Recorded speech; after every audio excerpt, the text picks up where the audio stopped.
അശ്ലീല ചിത്രത്തിൽ അഭിനയിച്ച് പണം സമ്പാദിച്ചു എന്ന പരാതിയിൽ പ്രശസ്ത അഭിനേതാവ് ശ്വേതാ മേനോനെതിരെ ജാമ്യമില്ലാ വകുപ്പ് പ്രകാരം ഒരു കേസ് പൊട്ടിവീണിരിക്കുന്നു. എറണാകുളം CJM കോടതിയുടെ നിർദ്ദേശപ്രകാരമാണ് എറണാകുളം സെൻട്രൽ പോലീസിന്റെ കേസ്. ശ്രദ്ധിക്കണം, തിയേറ്ററുകളിൽ വൻ പ്രദർശന വിജയം നേടിയ സിനിമകളായ കളിമണ്ണ്, രതിനിർവേദം, പാലേരി മാണിക്യം എന്നീ സിനിമകളിലെ രംഗങ്ങളടക്കം ചൂണ്ടിക്കാട്ടിയാണ് ഈ പരാതിയും കേസും പുകിലുമെല്ലാം. കൂടെ ഒരുപിടി അതിവിചിത്ര ആരോപണങ്ങളുമുണ്ട്. ഗൂഢാലോചന ആരോപിച്ച് ശ്വേതയുടെ സഹപ്രവർത്തകർ രംഗത്തെത്തി. ശ്വേതാ മേനോൻ താരസംഘടന അമ്മയുടെ പ്രസിഡന്റ് പദവിയിലേക്കുള്ള തെരഞ്ഞെടുപ്പിന് പത്രിക നൽകിയിരിക്കുന്ന സമയമാണെന്ന് പ്രേക്ഷകർ പ്രത്യേകം ശ്രദ്ധിക്കണം. RDX ഇക്കാര്യം ഇന്നത്തെ ആദ്യ വിഷയമായി വിശദമായി പരിശോധിക്കുകയാണ്. ആദ്യം RDX റാപ്പ് കാണാം. 59 സെക്കൻഡിൽ. തെരഞ്ഞെടുപ്പ് അടുത്തതോടെ താരസംഘടന അമ്മയിലെ ചേരിപ്പോരും വിഴുപ്പലക്കലും പുതിയ തലത്തിലേക്ക് കടന്നിരിക്കുകയാണ്. സൈബർ ബുള്ളിയിങ്ങിനൊപ്പം താരങ്ങളെ കേസുകളിൽ കുടുക്കാനും നീക്കം നടക്കുന്നുവെന്നാണ് ആരോപണം. മത്സരം കടക്കുന്നതിനിടെയാണ് വർഷങ്ങൾക്ക് മുൻപ് അഭിനയിച്ച സിനിമകളിലെയും പരസ്യചിത്രങ്ങളിലെയും രംഗങ്ങളുടെ പേരിൽ ശ്വേതാ മേനോനെതിരെ കേസെടുത്തിരിക്കുന്നത്. മാർട്ടിൻ മേനാച്ചേരി എന്നയാൾ ദിവസങ്ങൾക്ക് മുൻപ് പോലീസിൽ പരാതി നൽകിയെങ്കിലും കേസെടുത്തിരുന്നില്ല. ഇതേ തുടർന്ന് പരാതിക്കാരൻ എറണാകുളം ചീഫ് ജുഡീഷ്യൽ മജിസ്ട്രേറ്റ് കോടതിയെ സമീപിക്കുകയായിരുന്നു. കോടതി നിർദ്ദേശപ്രകാരമാണ് എറണാകുളം സെൻട്രൽ പോലീസ് കേസെടുത്തത്. അശ്ലീല രംഗങ്ങൾ സാമൂഹിക മാധ്യമങ്ങളിലൂടെ പ്രചരിപ്പിച്ചെന്നും പരാതിക്കാരൻ ആരോപിച്ചു. പരാതിക്ക് പിന്നിൽ അമ്മയിലെ ഒരു വിഭാഗമാണെന്നും ആരോപണമുണ്ട്. ആദ്യമായി ഒരു വനിത താരസംഘടനയുടെ തലപ്പത്ത് എത്താതിരിക്കാനാണ് നീക്കമെന്ന് ശ്വേത അനുകൂലികൾ കണക്കുകൂട്ടുന്നു. നടപടിയിൽ ശ്വേതയുടെ സഹപ്രവർത്തകർ ഗൂഢാലോചന ആരോപിക്കുന്നു. ഈ മാസം 15-നാണ് താരസംഘടനയിൽ തിരഞ്ഞെടുപ്പ്. RDX rap news Malayalam.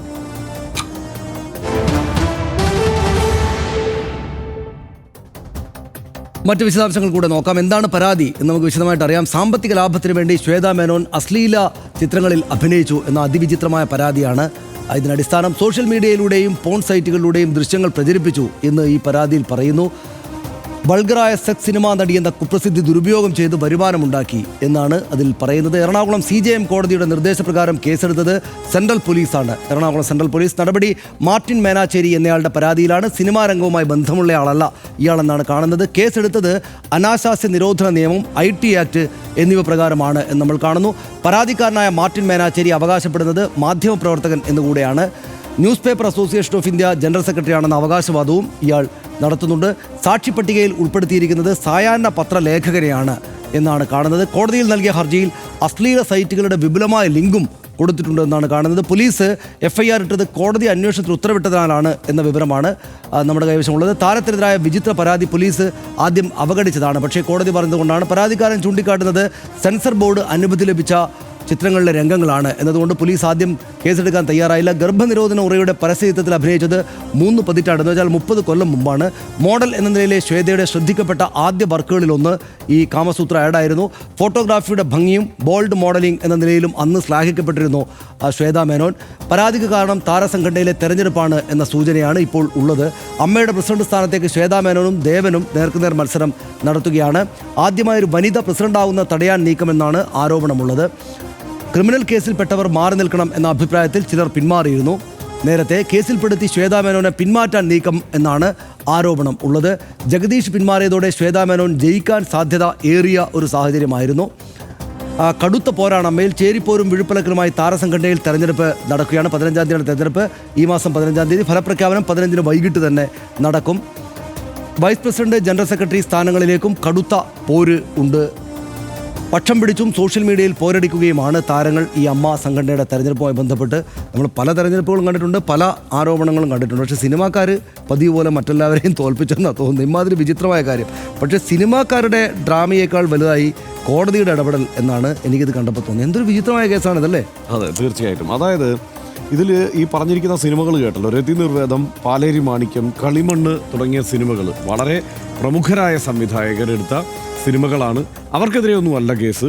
പകരം ഈ സിനിമയിൽ നായികയായി അഭിനയിച്ച ശ്വേതാ മേനോനെതിരെയാണ് കേസ്. പിന്നെ 30 വർഷം മുമ്പ്, 30 അല്ല ശരിക്കും പറഞ്ഞു കഴിഞ്ഞാൽ എനിക്ക് 92-ലോ 93-ലോ ഒക്കെയാണ് ഈ കാമസൂത്രയുടെ പരസ്യത്തിൽ ശ്വേതാ മേനോൻ അഭിനയിക്കുന്നത്. അത് വലിയ ചർച്ചയൊക്കെ ആയിരുന്നു ആ കാലത്ത്. അത് ഇന്ത്യ ടുഡേയിലൊക്കെ ഇങ്ങനെ അതിൻ്റെ പരസ്യം ഇങ്ങനെ അച്ചടിച്ച് വരുന്നത് എനിക്ക് ഓർമ്മയുണ്ട്. അത് വലിയ ചർച്ചയാകുകയും ചെയ്തു ആ സമയത്ത്.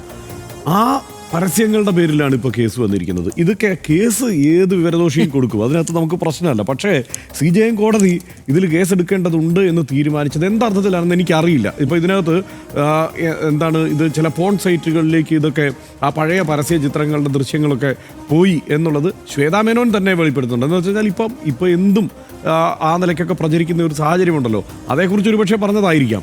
പക്ഷേ അങ്ങനെ പോയി എന്ന് പറഞ്ഞത് ഒക്കെ ഒരു വിഷയമാക്കി എടുത്തു തന്നെയാണ് ഇയാൾ പരാതി കൊടുക്കുന്നത്.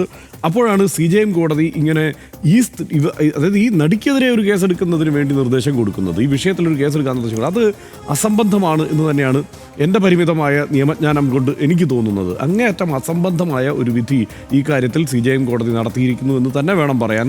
ഇതിലെങ്ങനെയാണ് ഇനി തുടർന്ന് മുന്നോട്ട് പോവുക എന്നുള്ളതിൽ അന്തം വിട്ട് നിൽക്കുകയാണ് പോലീസ്. അപ്പോൾ പോലീസിന് ഇപ്പോൾ ഇത് എങ്ങനെയാണ് ഇപ്പോൾ കളിമണ്ണ് പോലെ ഒരു സിനിമ, അതല്ലെങ്കിൽ പോലെ ഒരു സിനിമ, ഈ സിനിമയിൽ അഭിനയിച്ചതിനെതിരെ അതുമല്ലെങ്കിൽ കാമസൂത്രയുടെ 92-ലെ പരസ്യം, ഈ വിഷയത്തിലൊക്കെ എങ്ങനെ കേസെടുക്കണം എന്നുള്ളത് അന്തം വിട്ട് ഇപ്പോൾ പോലീസ് നിൽക്കുന്ന ഒരവസ്ഥ ഉണ്ടായിരിക്കുന്നു. ഇതിലൊരു കാര്യം, നേരത്തെ പരാതി കൊടുത്താണെന്നൊക്കെ ഈ മാർട്ടിൻ മേനാച്ചേരി എന്ന് പറയുന്ന കക്ഷി പറയുന്നുണ്ട്. അയാളെ സംബന്ധിച്ചിടത്തോളം ഇപ്പോൾ നല്ല പരസ്യമായി. ഇപ്പോൾ ഈ വിഷയം മാർട്ടിൻ മേനാച്ചേരി എന്നൊക്കെ നമ്മളിങ്ങനെ ആവർത്തിച്ച് പറയുന്നു, എല്ലാ മാധ്യമങ്ങളിലും വാർത്തകളിൽ നിറയുന്നു എന്നൊക്കെ ഉള്ളത് വാസ്തവമാണ്. പക്ഷേ അതിനപ്പുറത്ത് ഈ സിനിമാ സംഘടനയിലെ, സിനിമാ അഭിനേതാക്കളുടെ സംഘടനയിലെ തെരഞ്ഞെടുപ്പുമായി ബന്ധപ്പെട്ടതിന് ബന്ധമുണ്ട് എന്ന് തന്നെയാണ് ഞാനും കരുതുന്നത്. കാരണം അതിൻ്റെ വിഴുപ്പൊലുക്കൽ അതിൻ്റെ ഏറ്റവും അങ്ങേ അറ്റത്തേക്ക് എത്തിയിരിക്കുന്നു എന്ന കാര്യത്തിൽ സംശയമൊന്നുമില്ല. നേരത്തെയൊക്കെ ഈ പ്രധാനപ്പെട്ട താരരാജാക്കന്മാർ എന്ന് പറയുന്ന മമ്മൂട്ടിയോ മോഹൻലാലോ ഒക്കെ നിർദ്ദേശിക്കുന്നവരോ അവർക്കൊപ്പം നിൽക്കുന്ന ചിലരോ ഒക്കെയാണ് മത്സര രംഗത്തേക്ക് വരിക. വലിയ മത്സരമൊന്നും നടക്കാറില്ല. അതിനനുസരിച്ച് ഒരു ഭാരവാഹികളെയൊക്കെ നിർണ്ണയിക്കപ്പെടാറുണ്ട്. അങ്ങനെയാണ് കാര്യങ്ങൾ പോകുന്നത്. ഇത്തവണ ആ സാഹചര്യം മാറിക്കഴിഞ്ഞപ്പോൾ എല്ലാവർക്കും മത്സര രംഗത്തേക്ക് വരണം. തരക്കേടില്ലാത്ത ഫണ്ടൊക്കെയുള്ള ഒരു സംഘടനാ സംവിധാനമാണ്, ഗ്ലാമറുള്ള ഒരു സംഘടനയാണ്. അതൊക്കെ കൊണ്ട് എല്ലാ ആളുകളും ഇക്കാര്യത്തിൽ ആ മത്സര രംഗത്തേക്ക് വരാൻ വലിയ താല്പര്യം പ്രകടിപ്പിച്ചു. അപ്പോൾ ആരോപണ വിധേയർ മാറി നിൽക്കണം എന്നുള്ളതിന് ഒരു വലിയ മേൽക്കൈ വന്നു സംഘടനയ്ക്കുള്ളിൽ. അതിൻ്റെ അടിസ്ഥാനത്തിൽ ഓരോരുത്തരായിട്ട് പോവുകയാണ്. അവിടെയാണ് പ്രസിഡന്റ് സ്ഥാനത്തേക്കൊക്കെ മത്സരിക്കുന്നവരടക്കം വിട്ടു നിൽക്കേണ്ട സാഹചര്യം ഉണ്ടായി. ജനറൽ സെക്രട്ടറി സ്ഥാനത്തേക്ക് മത്സരിക്കുന്ന ബാബുരാജ് അടക്കം വിട്ടു നിൽക്കുന്ന സാഹചര്യം ഉണ്ടാകുന്നു. ഏറ്റവും ഒടുവിൽ ബാബുരാജ് അത് വലിയ വേദനയോടെയൊക്കെയാണ് അദ്ദേഹം അതിനെക്കുറിച്ച് വിശദീകരിക്കുന്നതെങ്കിലും ആരോപണ വിധേയൻ എന്ന നിലയ്ക്ക് അദ്ദേഹം വിട്ടു നിൽക്കണം എന്നുള്ള ആവശ്യത്തിന് തന്നെയാണ് അവസാനം വിജയമുണ്ടാകുന്നത്. അദ്ദേഹവും വിട്ടു നിൽക്കാൻ തീരുമാനിക്കുന്നു. അപ്പോൾ ശ്വേതാ മേനോന്റെ കാര്യം നോക്കിയപ്പോൾ പ്രത്യേകിച്ച് ഒരു ആരോപണമൊന്നുമില്ല. ചിലപ്പം മത്സരിച്ച് പ്രസിഡന്റ് ആയേക്കും എന്നുള്ള കാര്യങ്ങൾ എത്തുന്നു. പിന്നെ ഈ സിനിമാ മേഖലയിൽ മൊത്തം എടുത്ത് നോക്കിയാൽ ഈ സ്ത്രീ പുരുഷ സമത്വം അല്ലെങ്കിൽ തുല്യത ഇവർക്ക് അവകാശപ്പെടാൻ കഴിയുന്ന ഒരേ ഒരു കാര്യമേ ഉള്ളൂ, അത് അമ്മയിലെ മെമ്പർഷിപ്പാണ്. ഏതാണ്ട് ഒപ്പത്തിനൊപ്പം സ്ത്രീകൾക്കും മെമ്പർഷിപ്പുണ്ട്, വനിതാ നടിമാർക്കും മെമ്പർഷിപ്പുണ്ട്. അപ്പോൾ ഒരു തെരഞ്ഞെടുപ്പൊക്കെ വന്നാൽ ഒരു വിജയ സാധ്യത ശ്വേതാ മേനോന് കൂടി ഉണ്ട് എന്ന് പൊതുവെ പ്രതീക്ഷിക്കപ്പെടുന്ന ഒരു ഘട്ടം വരുമ്പോൾ ഏതോ വിവരദോഷിയുടെ പരാതിയിൽ ഇങ്ങനെ കോടതി ഒരു നിർദ്ദേശം വെക്കുന്നു എന്ന മട്ടിലല്ലേ ആളുകൾക്ക് ഇപ്പോൾ തോന്നുക. ആ നിലയ്ക്ക് തന്നെ പൊതുവെ വിലയിരുത്തപ്പെടുന്ന തലത്തിലേക്ക് ഈ കാര്യങ്ങൾ വന്നിരിക്കുന്നു. പക്ഷേ ഇനിയിപ്പോൾ എങ്ങനെയാണ് ഒരു കേസ് എന്ന നിലയ്ക്ക് ഇത് വരുമ്പോൾ ശരി, അശ്ലീല ചിത്രങ്ങളിൽ അഭിനയിച്ച ശ്വേതാ മേനോൻ മാറി നിൽക്കട്ടെ എന്നായിരിക്കും ചിലപ്പോൾ ഇനി ആവശ്യമൊക്കെ ഇതിനകത്തുനിന്ന് ഉയരുക എന്ന് നമ്മൾ സംശയിക്കണം. എന്തായാലും വിചിത്രമായ ഒരു കോടതി തീരുമാനമായി പോയി അത്. ആ നിലയ്ക്ക് അത് അങ്ങനെയാണെങ്കിൽ നമ്മളിപ്പോൾ ഈ സിനിമാ മേഖലയിൽ അഭിനയിച്ച എത്രയോ പേരുണ്ട്. ഇപ്പോൾ മോഹൻലാൽ മുതൽ നഗ്നനായി അഭിനയിച്ചിട്ടുള്ള സിനിമകളുണ്ട് ഇവിടെ.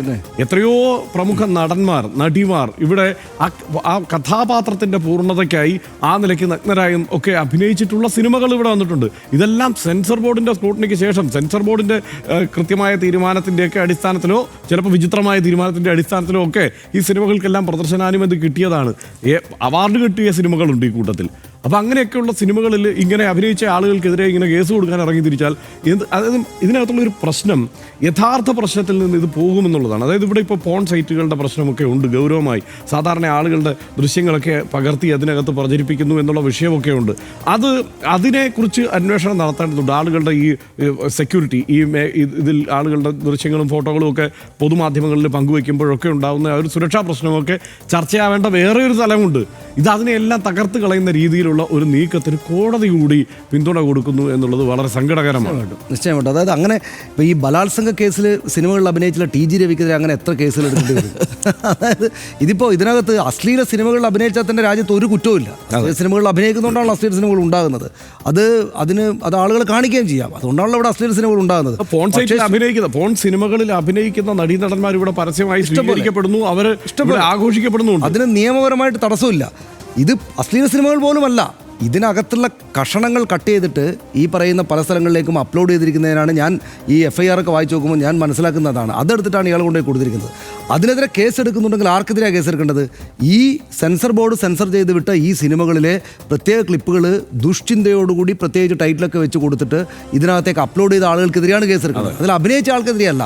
അത് കേസെടുക്കാൻ യാതൊരു കാര്യവുമില്ല. പിന്നെ മറ്റൊരു കാര്യം, ഈ 10-32 കൊല്ലം മുമ്പുള്ള ഈ കാമസൂത്രയുടെ ആഡ്, അത് കണ്ടപ്പോൾ ഞാൻ മറ്റേ ഈ പഴയ സെൻ ബുദ്ധിസ്റ്റ് കഥ ഓർത്തു. അതായത് ഒരു സന്യാസിയും ശിഷ്യന്മാരും ഇങ്ങനെ പോകുമ്പോൾ പുഴക്കരയിലൊരു സ്ത്രീ ഇങ്ങനെ നിൽക്കുകയാണ്. അപ്പോൾ അവർക്ക് അപ്പുറം കടക്കണം. ഒരു സുന്ദരിയായുള്ള സ്ത്രീയാണ്. അപ്പോൾ സന്യാസി പെട്ടെന്ന് എൻ്റെ ചുമലിൽ കയറിക്കൊള്ളുന്ന ഒരു ചുമലിൽ കയറ്റിയിട്ട് പുഴ കടത്തി അപ്പുറത്തിറക്കി അങ്ങ് പോയി. അപ്പോൾ ഈ ശിഷ്യന്മാർക്ക് ആകെ ബേജാറായി. അവരാകെ അന്തം വിട്ടിട്ട് കുറച്ച് കഴിഞ്ഞപ്പം സന്യാസിയോട് ചോദിച്ചു, എന്നാലും നമ്മൾ ഒരാൾ ധൈര്യത്തിലങ്ങ് ചോദിച്ചു, എന്നാലും ഗുരു നമ്മൾ സന്യാസിമാരിങ്ങനെ നനഞ്ഞ സ്ത്രീയെ എടുത്ത് ചുമലിലൊക്കെ വെച്ച് കൊണ്ടുപോകാൻ പാടുണ്ടോ എന്ന് ചോദിച്ചു. അപ്പോൾ സന്യാസി തിരിച്ചു ചോദിച്ചു, എടോ ഞാനതിനെ ആ കരയിൽ നിർത്തി ഈ കരയിൽ ഇറക്കി വിട്ടു, നീ ഇപ്പോഴും അതിനെ കൊണ്ട് നടക്കണോ, ചുവന്നുകൊണ്ട് നടക്കണമെന്ന് ചോദിച്ചു. അതുപോലെ 35 കൊല്ലം മുമ്പ് അഭിനയിച്ച ഒരു പാമ്പൊക്കെ ചുറ്റിയിട്ട് ഒരു സാധാരണ, ഇപ്പോഴത്തെ നിലക്കൊക്കെയാണ് വളരെ സാധാരണ ഒരു മോഡലിംഗ് ഫോട്ടോ മാത്രമാണത്.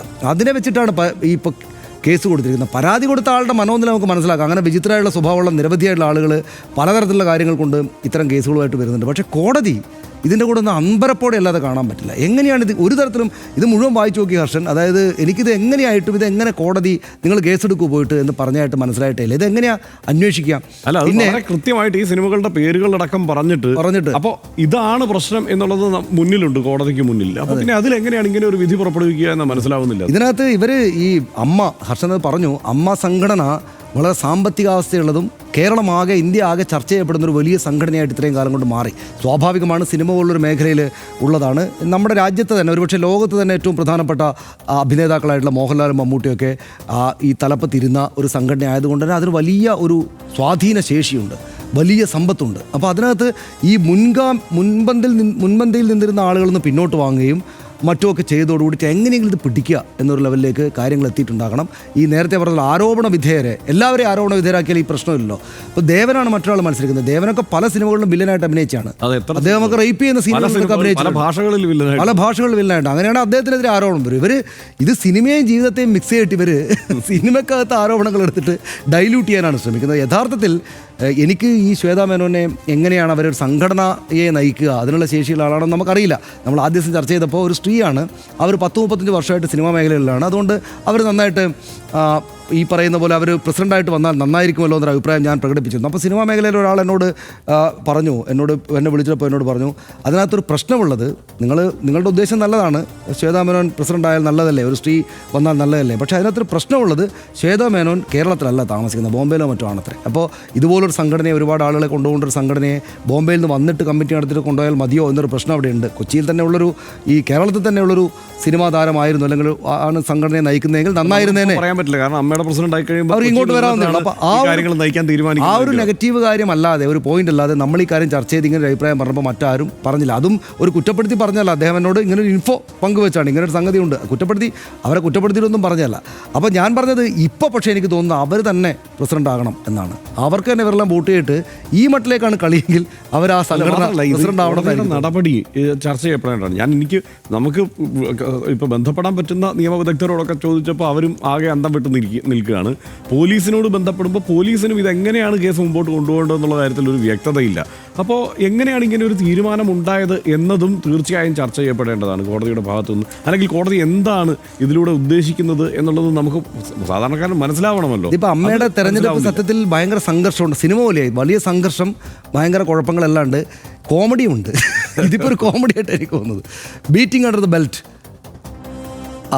എന്ന ഇംഗ്ലീഷ് പ്രയോഗമാണ് ഇവിടെ കൃത്യം യോജിക്കുന്നത് എന്ന് തോന്നുന്നു. അറിയപ്പെടുന്ന കലാകാരിയായ ശ്വേതാ മേനോനെതിരെ അശ്ലീല മനസ്സോടെ, അശ്ലീല ഉദ്ദേശ ലക്ഷ്യങ്ങൾക്കായി അങ്ങേയറ്റം അശ്ലീലമായ ആയുധമെടുത്ത് ഉപയോഗിക്കുകയാണ്. പക്ഷേ ഒരു സ്ത്രീയെ തകർക്കാൻ അശ്ലീല കുറ്റം കെട്ടി ആക്രമിച്ചാൽ മതിയെന്നത് പോയ കാലത്തിൻ്റെ യുദ്ധമുറയാണ്. ഈ 2025 അത് വിലപ്പോകില്ല തന്നെ. മാധ്യമപ്രവർത്തകൻ എന്ന് സ്വയം പരിചയപ്പെടുത്തുന്ന ഈ പരാതിക്കാരനെ നമ്മളാരും ഇതുവരെ കണ്ടിട്ടില്ല. മറഞ്ഞിരുന്ന് ആരോ നടത്തുന്ന നിഴൽക്കുത്താണോ നടക്കുന്നത് എന്ന് ആരെങ്കിലും സംശയിച്ചാൽ ഒരു തെറ്റും പറയാനാകില്ല. 2 തവണ സംസ്ഥാന ചലച്ചിത്ര പുരസ്കാരം നേടിയ അഭിനേത്രിയാണ് ശ്വേതാ മേനോൻ. ഇതൊക്കെ തിരിച്ചറിയാനുള്ള വകതിരിവ് നീതിപീഠങ്ങൾക്കും വേണ്ടതാണ്. ബഹുമാനിതയായ ആ കലാകാരിയെ അപമാനിക്കാനുള്ള ഈ തരംതാണ 4-ാം നമ്പർ ശ്രമത്തെ RDX അതിശക്തമായി അപലപിക്കുന്നു. അവർക്കെല്ലാ പിന്തുണയും വാഗ്ദാനം ചെയ്യുന്നു. അടുത്ത വിഷയത്തിലേക്ക്.